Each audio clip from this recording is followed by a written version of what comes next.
Mayor Burke, present. 7 present, none absent. All please rise and salute our flag.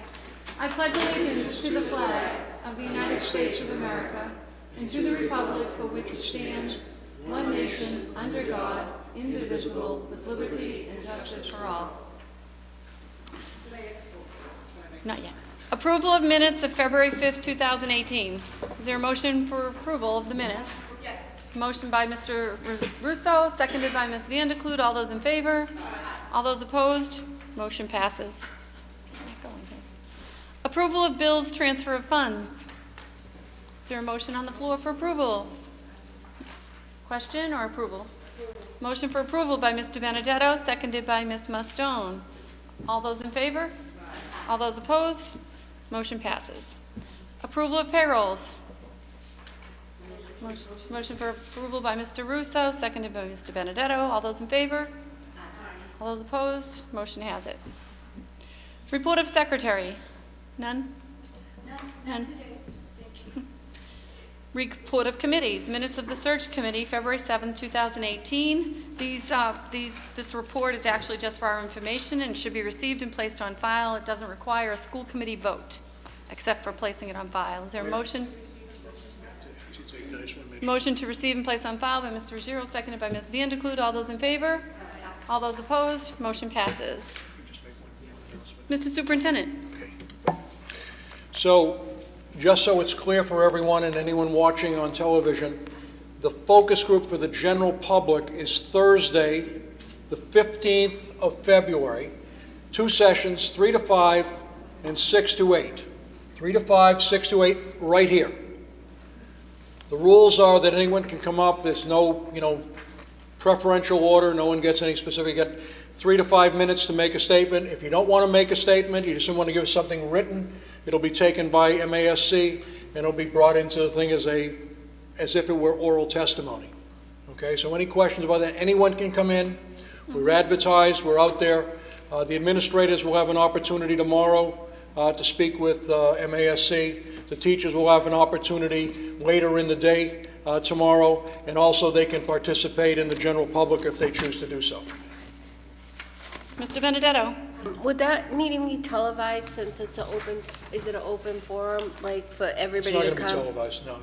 It's intake for I'm just curious. It's intake for the individual. Okay. Okay. Okay. Mr. Ruggiero. Thank you very much for scheduling this. Are we going to be advertising this in the transcript? It's advertised. We put it out there.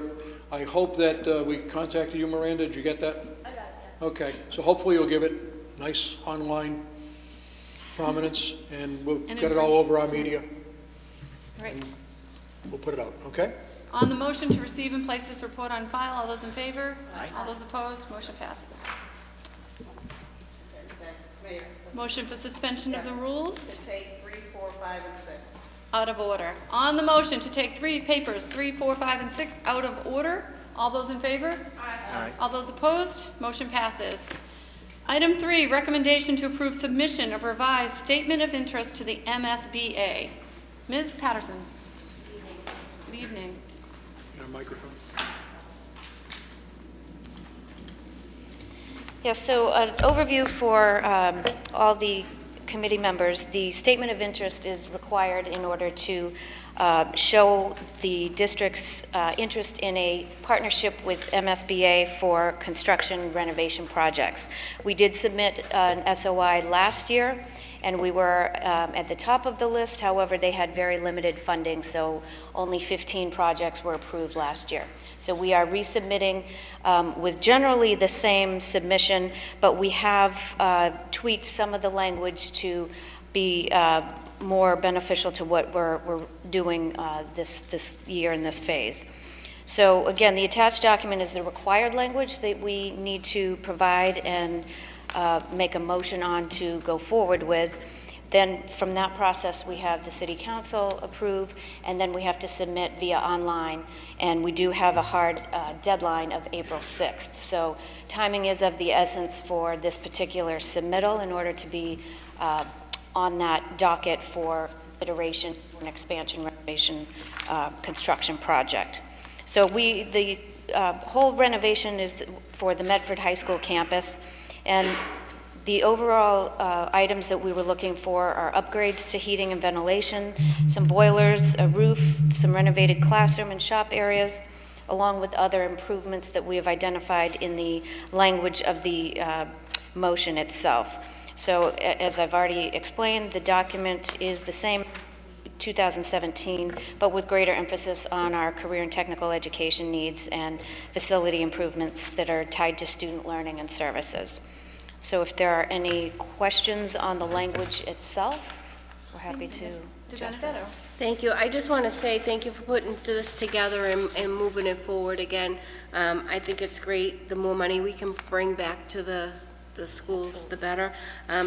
When we do the heating issues, will it also incorporate the theater, the little theater? Because we were just at an event there, and it's very cold, yeah. Yeah, I think it's mentioned in the report. Yes. Okay, and if we don't get this monies, can we look at that, some way to make that a little warmer? Because we were there the other night, and it was cold. So the HVAC facility itself is the issue, which is some major infrastructure. And it's not a simple fix for just one area, so there are ongoing issues, and that's our reason for going forward with a larger project, because it's very expensive to do an isolated section where you're cutting open concrete and you're getting into those pipes. So we are trying to maximize what we can do and make it a building-wide infrastructure improvement. So that is part of that. I'm all for that, but if we weren't to get these funds, we still need to look at some type of repairs in different areas of the building. I know that's for another day. Thank you for putting this together, and I make a motion to move forward. Motion to adopt the SOI, seconded by Ms. Vanderklut. Mr. Russo, I'm sorry. Thank you for this report. Do you know when they will give us feedback on what they've approved? And So the process, again, the deadline is April 6th, so then they review all of the submissions that come in. Last year, there were over 100, I believe, total throughout the Commonwealth. We were on the short list of about 40. They did do a site visit, and they encouraged us to submit again based on the need and/or the potential funding that they would get this fiscal year. So we're looking at the fall of 2018 when they would be voting for acceptance into the program. And then it would be the next step would be initial architect and OPM search. And so it's a very long strategic process. thank you. Ms. Vanderklut. Just for clarification, so for this initial step, all we need to do is submit this statement of interest? We Correct. don't need to submit any more detailed report? So this is our detailed report and our required language that has to be formalized, and then I will need a copy of the minutes signed by the secretary. We also have to have the city council's vote. Then we have to go online through the MSBA electronic system, and we have to pull that report electronically through their submission as well. So when we say currently the building has many tiles that have asbestos flooring, or many places which, while safe, when it is sealed, our intention would be to replace it, we don't need to give the number of square feet? No, not at it's this a time. general. They would have an architect review and do all of those I see. steps. So that's, okay. Correct. Thank you. If you'd like, I could read the resolution, or would someone like to waive the reading of the resolution itself? On the motion to waive the reading of the resolution and adopt the motion that we submit this SOI to the state. On the motion of Ms. DiBenedetto and seconded by Ms. Vanderklut. Roll call vote, please, Ms. Kretz.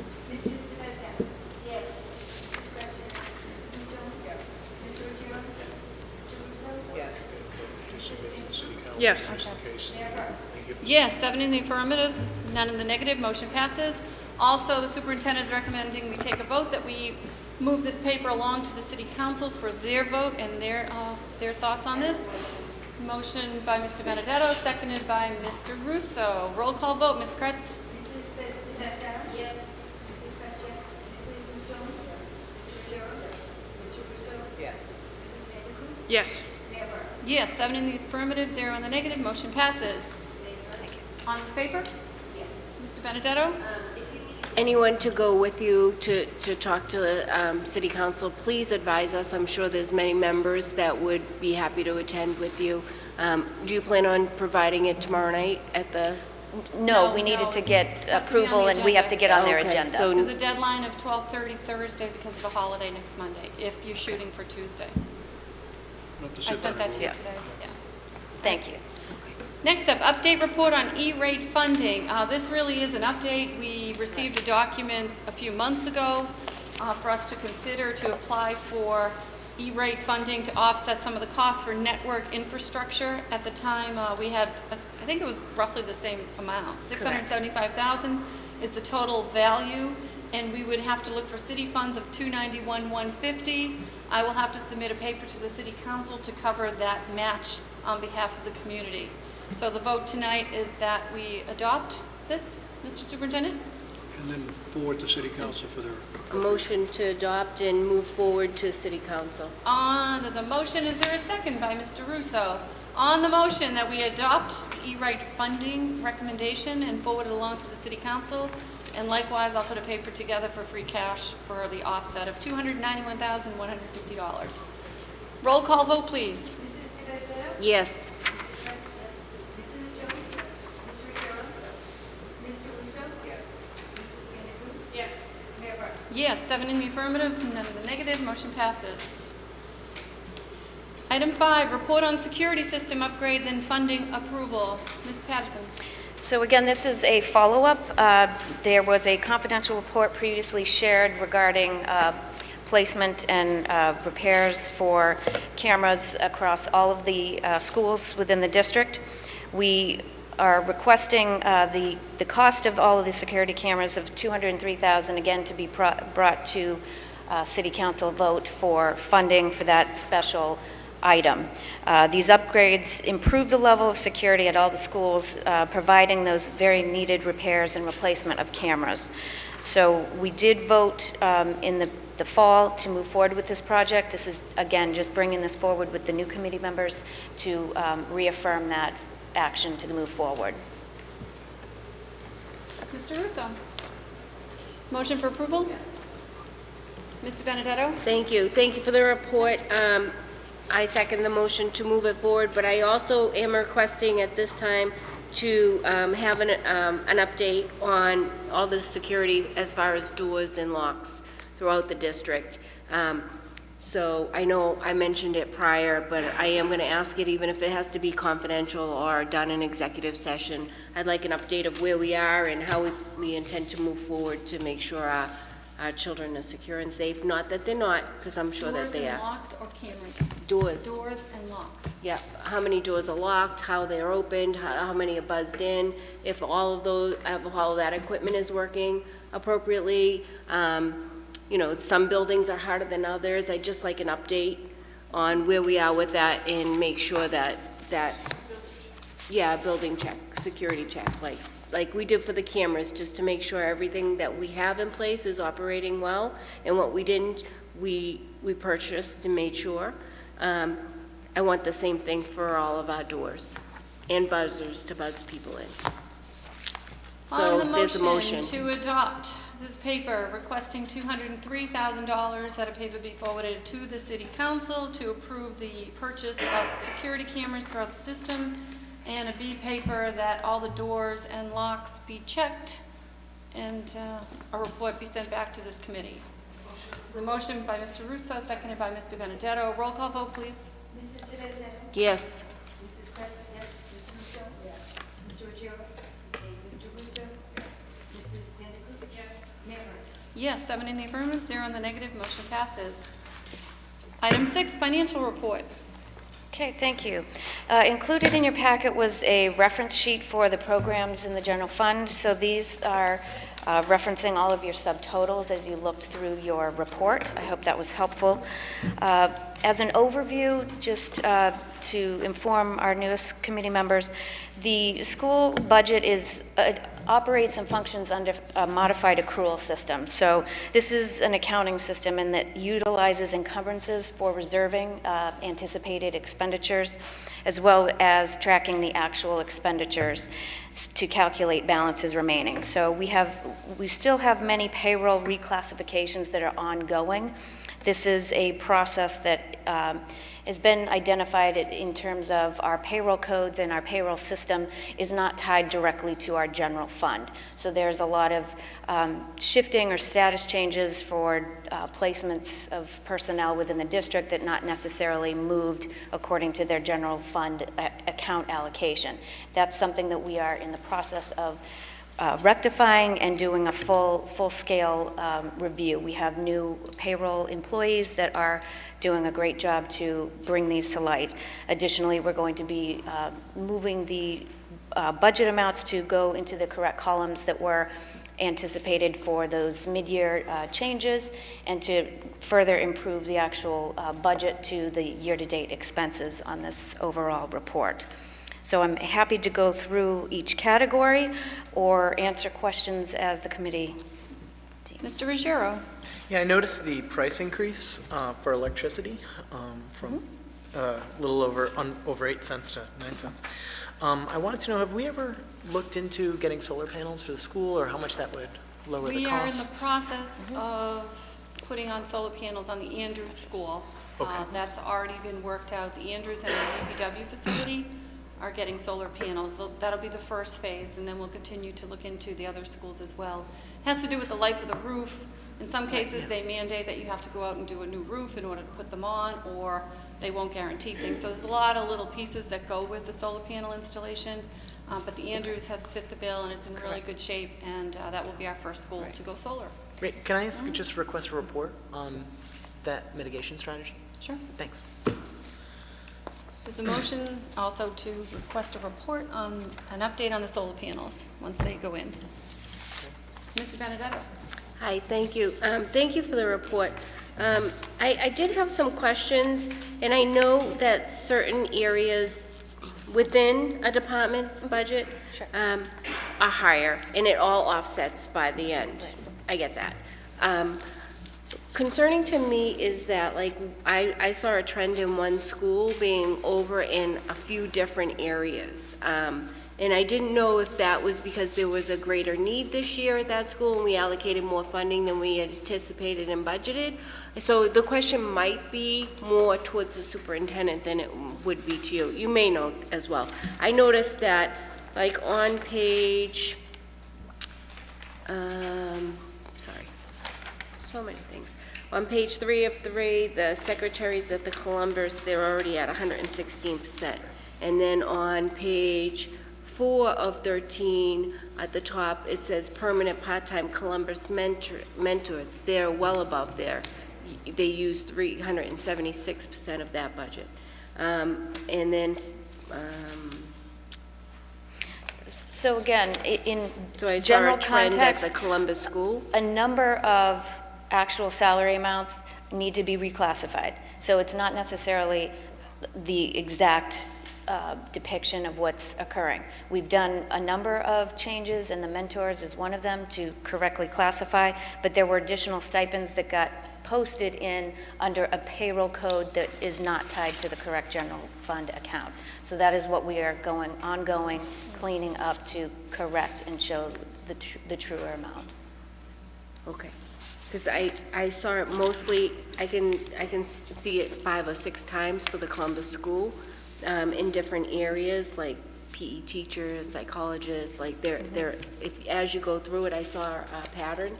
And I just wanted to make sure that, there is a reasonable answer to that. Sure, And I just again, didn't when we build understand a why budget, just that one school, We're especially, it looking at wasn't it, throughout the district. it's a plan. A budget is a moving plan that Right. continues to change and evolve as the year goes on.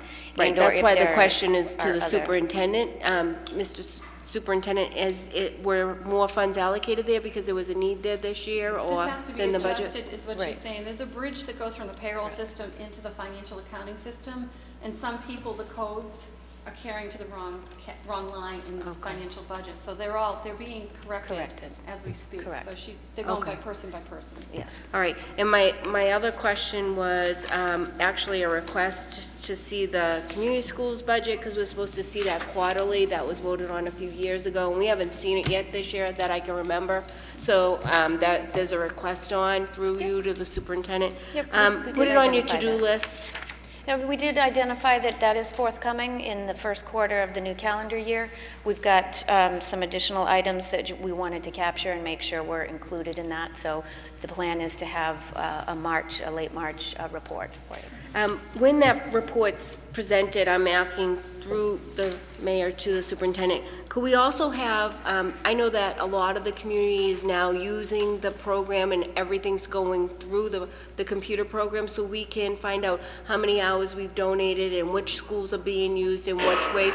If you could just give us a general documentation at that time as well, so we have both reports at the same time, and we can see which buildings are being used throughout the community, like if we have to put extra, Yeah, we can supplies give there. give you a breakdown. Thank you. I'd like to see that data. I mean, that's interesting. And as we use it more, that data will become more helpful. Thank you. So I request that, it's a motion to have that with the budget. I need a second. Mr. Russo? I'm not sure what the report request was. I'm sorry. The detailed use of the facilities by school, by item, the community fields, schools. et cetera. Anything that falls Community under community schools. Who's using which school and when? Yeah. There's a lot of activities that fall under that. Sure, I'll second that. And who's paying There's a for it? second by Mr. Russo. Did you have a question? I did have a question. So for the things that are coming from the payroll system that are not lining up yet, that you're still working through, are those, they're not on here at all? No, they are. They're within the budget. But, so for example, my department, the Finance and Human Resources, there's a secretary that's being charged in the finance clerical salaries that should be in buildings and maintenance. I see. Okay, so it's a true reclassification. They might have been in this program area at one point, and their payroll code just never got adjusted. So that's what we are scouring now at this point in time, now that we're fully staffed with our payroll department. Okay, so that's how, for instance, Yes, there's just magically no psychologist at the Roberts, but of course there is. yes. It's just they're showing up somewhere else as something else. correct. Okay, Right. thank you. The next month should be cleaner. Yes. Ms. Van de Kloot? Christina, I read your report, and I think I understand the answer, but just for the public, we had some really cold days in January, and so how has that affected our utility usage? So as of this reporting period, we had those utility invoices through December. So it's always a month in arrears for the actual billing itself. So we are continuing to monitor, and again, we capture an encumbrance, a reserve for those expenses on the conservative side in these utilities to ensure that we have enough reserved for those high usage time slots, which is usually January, February, for the colder months. So we are on track with what we have done in the past prior years. Again, it's an unknown what the remainder of February will bring and what March will bring. So we will continue to monitor those areas. Okay, thank you. Is there a motion on the floor to receive and place on file by Ms. Mastone, seconded by Mr. Ruggiero? All those in favor? Aye. All those opposed? Motion passes. Okay, thank you. Is there a motion to revert to the regular order of business by Ms. Stone, seconded by Ms. Kretz? All in favor? All opposed? Motion granted. Report on Columbus School after-school tutoring program. Ms. Caldwell. Good evening. The Columbus Elementary School began their after-school math tutoring program on January 22nd this year. Currently, we have 23 grade 3 students, 29 grade 4 students, and 18 grade 5 students.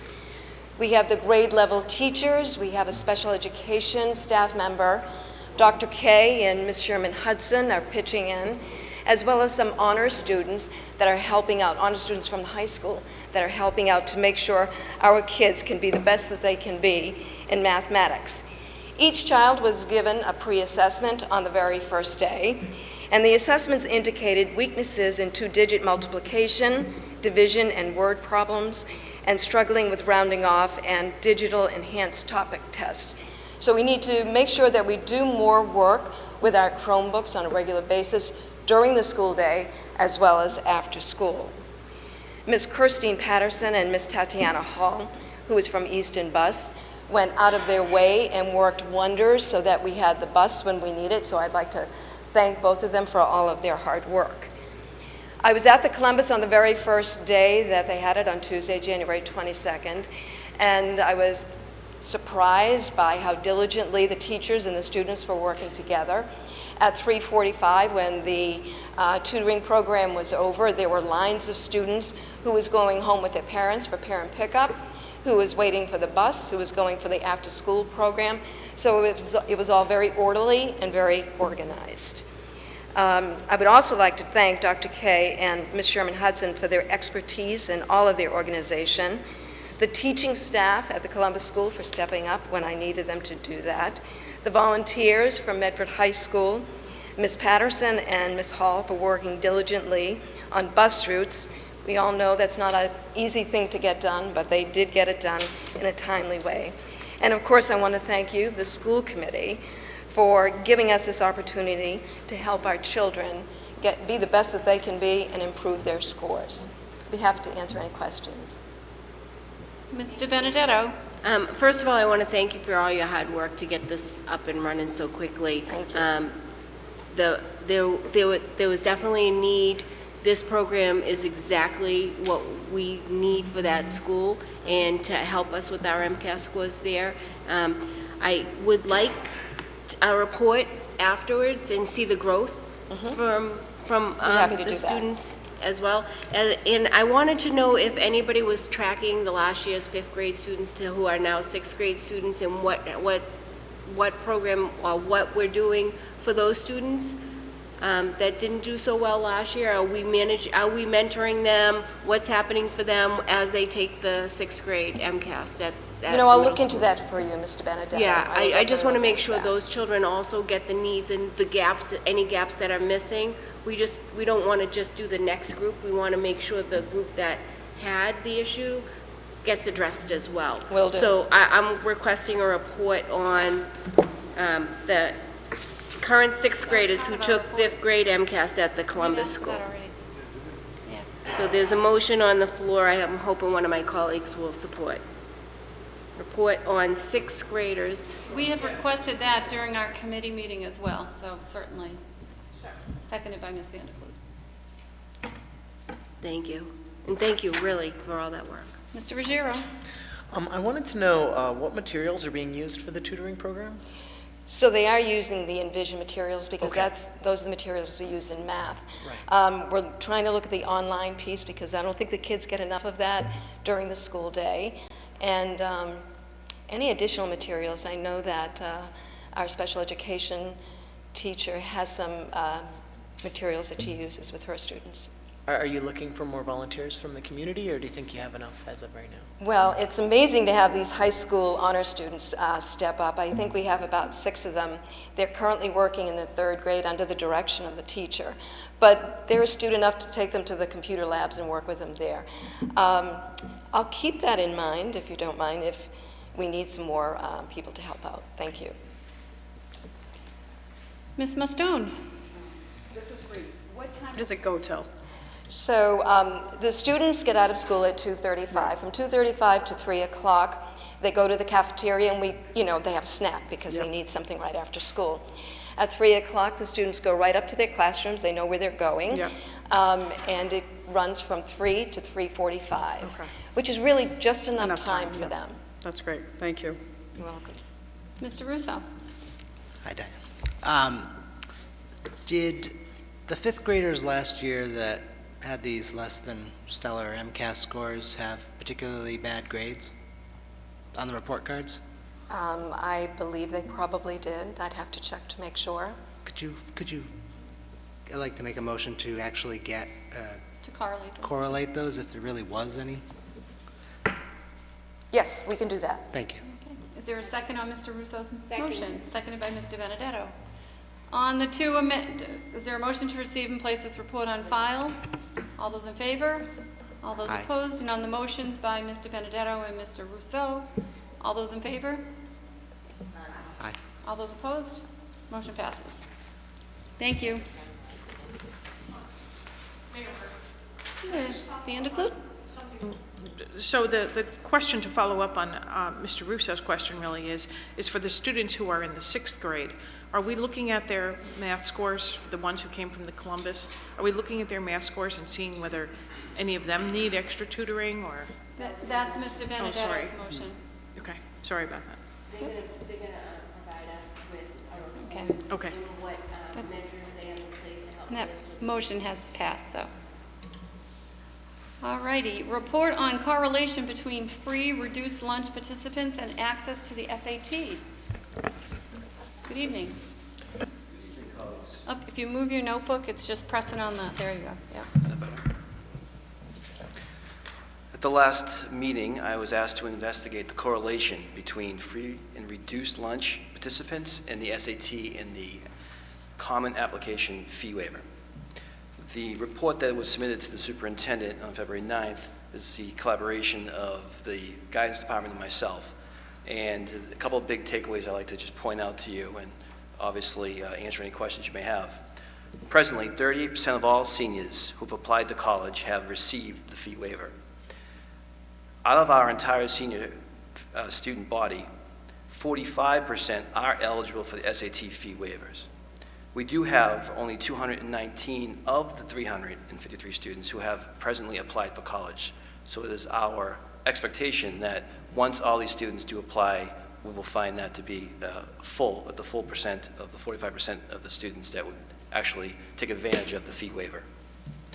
We have also, I think it's worth noting that in October, the guidance intern team came to me and asked me to do, if they could work on a project. Every year they have to work on a project and action plan for their program.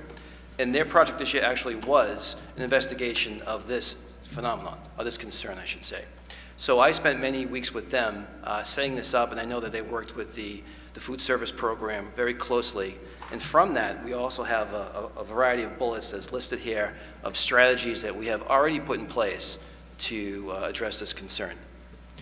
And going forward, we will continue to increase the communication with students and their families regarding this really great opportunity for students. Be happy to answer any questions regarding this report. Thank you very much. Mr. Benedict, no? Thank you for the report. I just wanted to make sure that all our students that were eligible were taking advantage of these things, and if there were any gaps, to meet those gaps. I'm so grateful that you have those interns working on this project. It seems timely to me. And I like your moving forward steps. I always love to see that, like, this is what we're doing now, this is what we're going to continue to do, and this is our next steps to make sure that we're reaching every family and every child that may need this help. Thank you very Great. much. Great report. And I would also say that... Motion to receive and place this report on file? Yes. By Mr. Benedetto. Is there a second? Second. But I have a question. Ms. Vanderklut?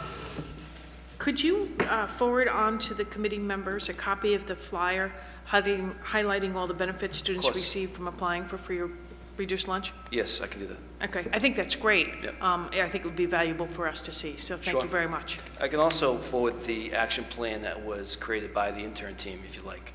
It has other steps as well. Great. And one other thing I'd say is, I think if we look at this data next year at the same time, hopefully we'll see an improvement in all the numbers. Very good. Thank you very much. There's a motion on the floor to receive and place this report on file. All those in favor? Aye. All those opposed? Motion passes. Item 7, report on vaping information program. Threw me off with the numbers Twin brother change. showed up. Last Thursday evening, we had a really wonderful event take place at the Karen Theater at Medford High School. It was really the culmination of many months of work amongst the administrative team and the nursing and the health service departments to really address a concern that I think is vexing the entire nation and the state, of course. At this presentation, there were over 80 community members, including 3 of our own school community members, who were able to attend.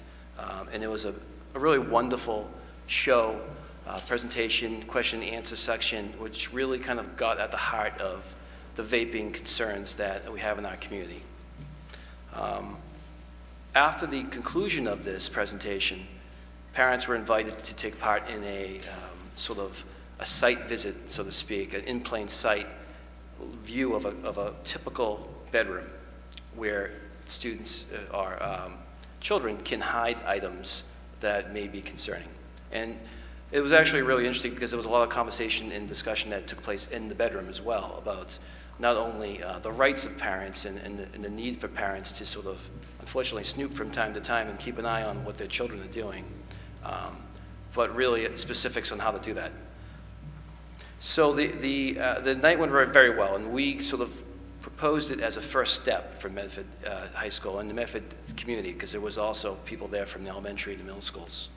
And what I presented in the report tonight was not only sort of the success of that event, but also the steps that we are taking, because this, of course, is a multi-pronged endeavor for us. And just to kind of sum that up for you, so over the past 9 months, we have spent a lot of time in our building really sort of getting at the crux of this concern. We've held multiple faculty meetings where we've discussed the situation, presented it to the teachers to be on the lookout for. We've had community-based justice, or CBJ, and building leadership team meetings on the same topic as well. And the CBJ meeting is comprised of not only faculty from the building, but also from the police departments and from the district attorney's office. We've redesigned our health classes, where the health classes mid-year took on a different approach because of this ongoing concern that we identified, where we have discussions about this situation with students. We've also looked to the students to be leaders in this topic. We've conducted contests for PSAs and posters, which right now we're voting on and we have awards for students who present the best sort of view of from their perspective, and also the concerns that they have. In the future, we're going to continue to address the situation. This is not a one and done topic. We realize that, for instance, a year ago today, none of us, at least in our building, had any idea of what this issue would look like today. So we're expecting to be a lot of changes in the next few months and years. What we'd like to do, in conjunction with the school committee, is to continue the conversation on the community level by sharing information, presenting different speakers who can talk to that, as well as listening to parents and students. We're going to collect and utilize data that is at our fingertips regarding the number of students who get caught vaping and the consequences that they receive.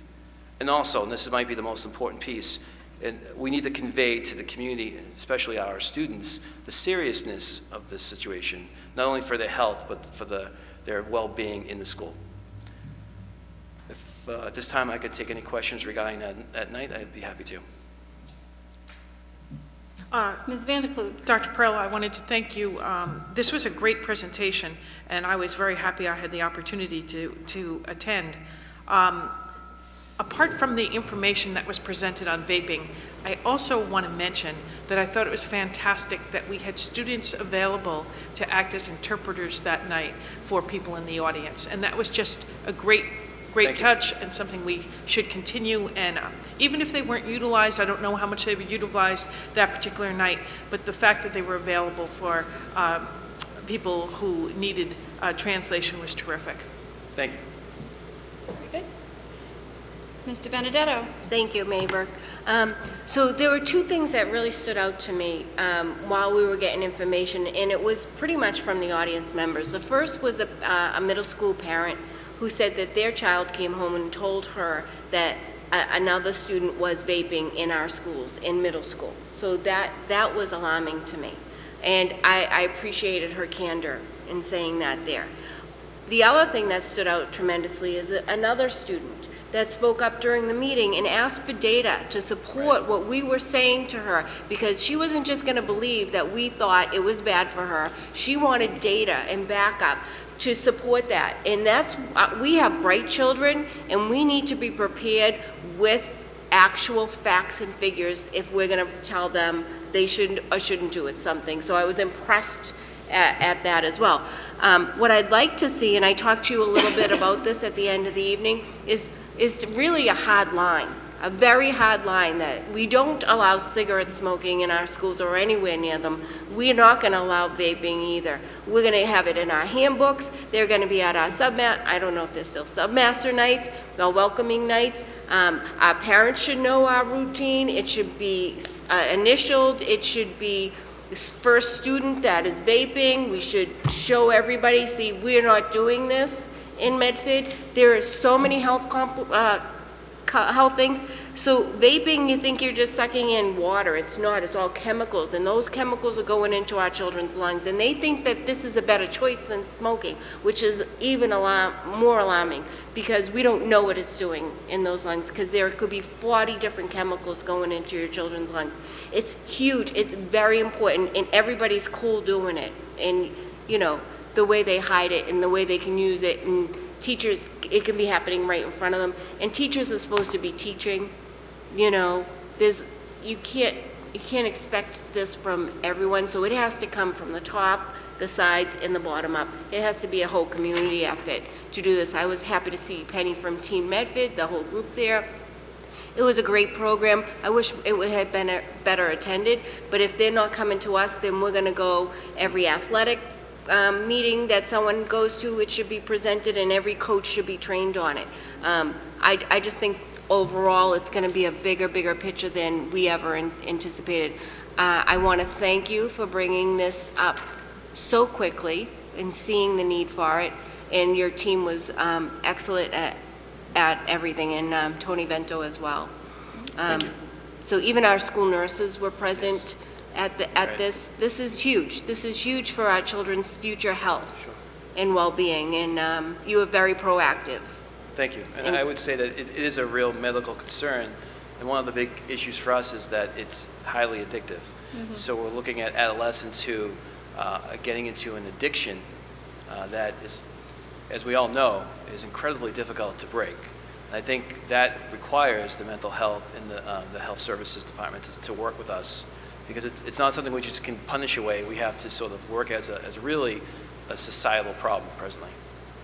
Very good. Ms. Kratz? Yep, thank you. Yep, it was a great presentation, and I learned a lot. I thought it was so interesting when Mr. Toomey was giving his presentation. He was actually holding a device, Right. a vaping device, and you couldn't tell. They're so discreet, so they come in just different shapes and sizes, and it looks like a pen, and it was really incredible. And I think it was Maureen who described what the vape was like. So when you're cooking a chicken and there's residue that goes all over your stove, how it's like that slimy film, that's what it's doing to the insides of your lungs. So that's what, I just couldn't get that out of my head, that film that goes on your stove, and just breathing that vape in, and it's just going inside your lungs, and then going into the room, the bedroom, in plain sight, some of the places that you could hide, the vape and the juice and all the components were, in plain sight. It was like a Pringles jar that opened from the bottom, or, it was really, I learned a lot. It was a great presentation, and thank you, everyone. It was a great job by all. Thank you. Thank you. Thank you. Is there a motion to receive this report and place it on file by Ms. Mastone, seconded by Mr. Ruggiero? All those in favor? Aye. All those opposed? Thank you very much, Dr. Perello. If I could say one more thing as well, put a little plug in. This week at the high school, we're also addressing another concern with us, is technology in society. We have been showing to the students a movie called Screenagers, which really is about this another addictive problem in society is phone use and technology use. And we are also having a free of charge presentation for the community Thursday evening. This is due to the PTO who paid for this services and the licensure. And hopefully you also can come as well. It's 6:30 Thursday night. Very good. Thank you. You're welcome. Next up is the report on focus groups scheduled for our superintendent search. The preliminary focus groups will be held during the week of February 12th, 2018. The schedule is as follows. On February 13th, school administration from 12 to 2 p.m. in CCSR, which is at Medford High School in the library. February 13th, teachers, 2:30 to 4:30 p.m. in that same room at Medford High School. And February 15th, the general public, which the superintendent announced would be held in the council chambers. Additional focus groups will be arranged during the week of February 26th as well. So stay tuned, everybody. Motion to receive this report and place it on file by Mr. Benedetto, seconded by Mr. Russo. All those in favor? Aye. All those opposed, motion passes. If we could move suspension to move negotiations and legal matters to the end of the agenda. Moved by Mr. Ruggiero, seconded by Ms. Vanderklut. All those in favor? All those opposed, motion passes. New business, school committee resolution. Be it resolved that the Medford School Committee expresses sincere condolences to the family of Kathleen McAdam. Ms. McAdam was the sister of retired high school teacher John McAdam. Be it resolved that the Medford School Committee expresses sincere condolences to the family of Yehud Bouali. Yehud was an international student in the ELL class at the Brooks Elementary School. If we could all please rise for a moment of silence, please.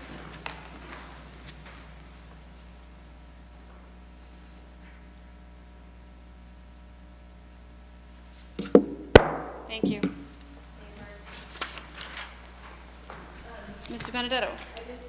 I just wanted to say that the McAdams family were neighbors of mine, so Mr. McAdams passed 2 weeks Just lost prior Dad. to his daughter, so it's a big loss for our neighborhood. We've lost 4 people since Christmas in our neighborhood, and, you know, they were a wonderful family in our neighborhood for many, many years, and they're always wonderful, wonderful people, and they'll be sorely missed. Thank you. In old business, I don't know if we need to go over it, but the field trip form, do we need to approve that? There are 2 or 3 minor changes, and I just don't want to miss it if they need to be approved. I don't We've know. approved it subject to them incorporating the changes into the document. Okay, just, Ms. Vanderklut. There's a spelling mistake on Typo. it. Okay, well, I'm glad you told me today, not tomorrow. So if you go down to the last line where it says notification, the word signatures is spelled wrong. Okay, take care of it. Then I'll post it tomorrow to the website, right? Yep. And have training, 2-hour training on this form. We've personally spent how many hours? All right, negotiation and legal matters. There's a matter that we need to discuss in executive session. Is there a motion on the floor to go into executive session by Mr. Ruggiero, seconded by Mr. Stone? Roll call vote, please. Ms.